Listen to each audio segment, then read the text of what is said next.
Amahoro y'Imana, nshuti z'Imana n'ubuzima, nari mbakumbuye ndabashuhuje kandi mbifuriza ibyiza bitangwa n'Umuremyi. Nagize akabazo rero uyu munsi nshaka ngo mbaganyire nk'uko muri inshuti twaba turi umuryango, mbabwire ibyambayeho. Umuntu nashatse kumufasha nta mafaranga namuciye ntaki, ndamubwira rero ndafasha abantu, niba ushaka ko twagufasha umbwire ngufashe. Icyambere rero nagomba guheraho nk'uko njya mbivuga, ntago njya siba kubivuga, ni isukari. Ati isukari se tuwacu turya isukari kuva tuvuka, ntabwo ushobora kubaho nta deseri, ntabwo ushobora kubaho nagize gute. None rero niba ushaka kubikomeza iby'isukari ntabwo bizakunda, ntabwo bisoroha. Ati ngiye kubitekerezaho nyuma aragaruka ati se ubundi nta kuntu twakora isukari ikaguma mu ntoya. Ntabwo isukari igomba kugumamo, isukari igomba kuvamo. Isukari izana gutera diabete, ikwangirize nayo menyo meza. Ndatangira ndamuryoshya kugira ngo nyine yumve ko agomba kureka isukari.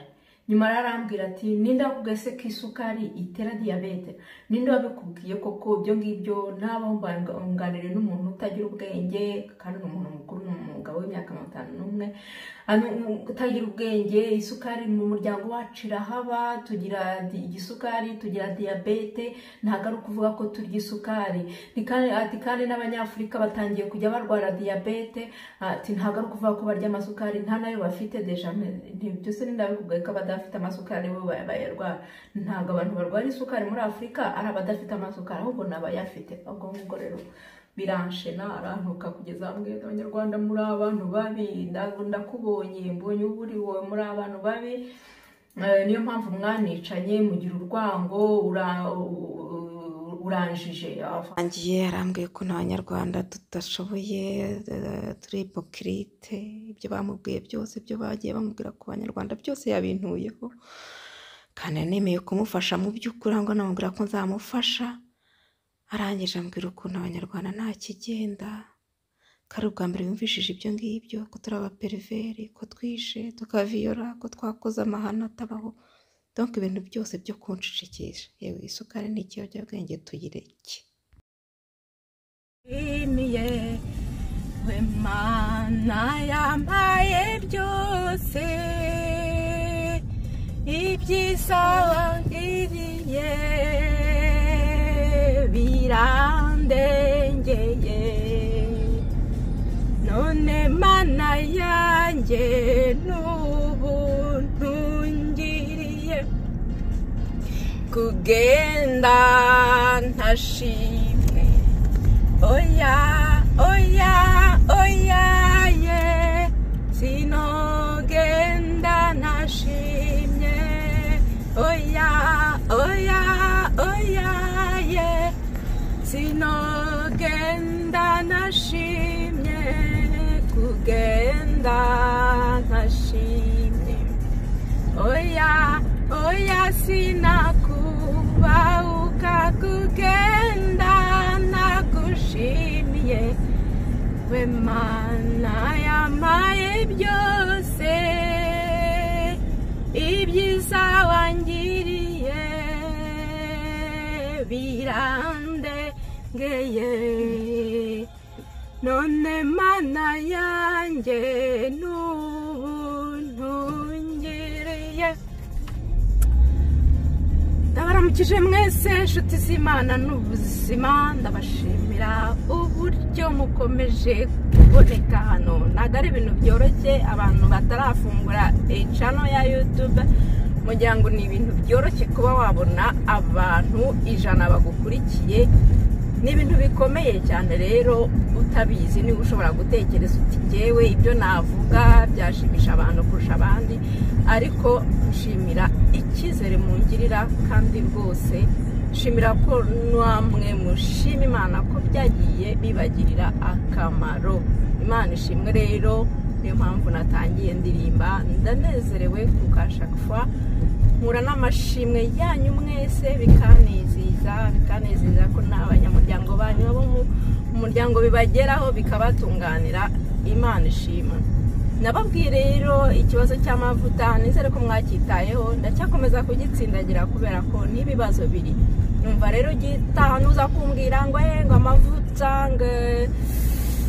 bevara ngo ntago kubera menopause ngo kubera iki sindi kubyibuha n'amavuta ushobora kuba utabizi kubera ko uyakoresha bayashyize mu kirungo runaka ikibi cyane nyine agufasha kudatekereza ku byo uri kurya kubera ko agutera yambi nyinshi cyane kwa gushakisha ikintu gisa nk'umugore utwite ushaka ikintu arya akagutera kurya amasukari naho ngaho ikibazo kibera cy'ayo mavuta ndetse abakoze umushinga wo kuturisha ntago bari bazi ko bizageza ngo bumvaga bizadutera indwara tukivuza gusa ariko bagiye kubona muri 2027 twese tuzadufite ikibazo cy'isukari isukari zaba yaraturenze itugejeje kure ngayo rero nguko abantu rero mumbwira ngo diabete iri mu muryango yampaye nka rero ubwo rero nanjye yabiri mu muryango kubera ko maze kumva bo mu muryango wanjye bose kandi ugasanga bahuje ku kintu kimwe baba bafite akada kanini banabyibushye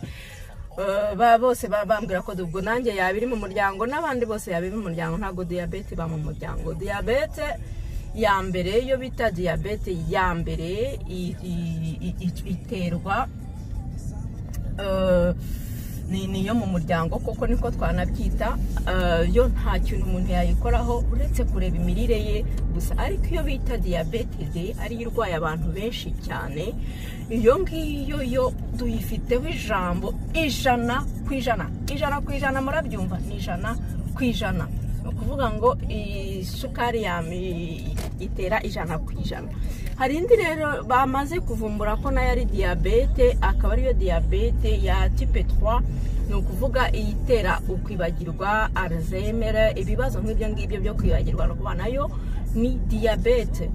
Iyo urwaye diabete rero umutima ntukora neza indwara z'umutima guhagarika k'umutima amatrombose ibibazo byose birakubonera insuffisance rénale ibibazo byose byinshi bishobora kuzanwa n'icyo kintu cyuko utitaye ku isukari urya.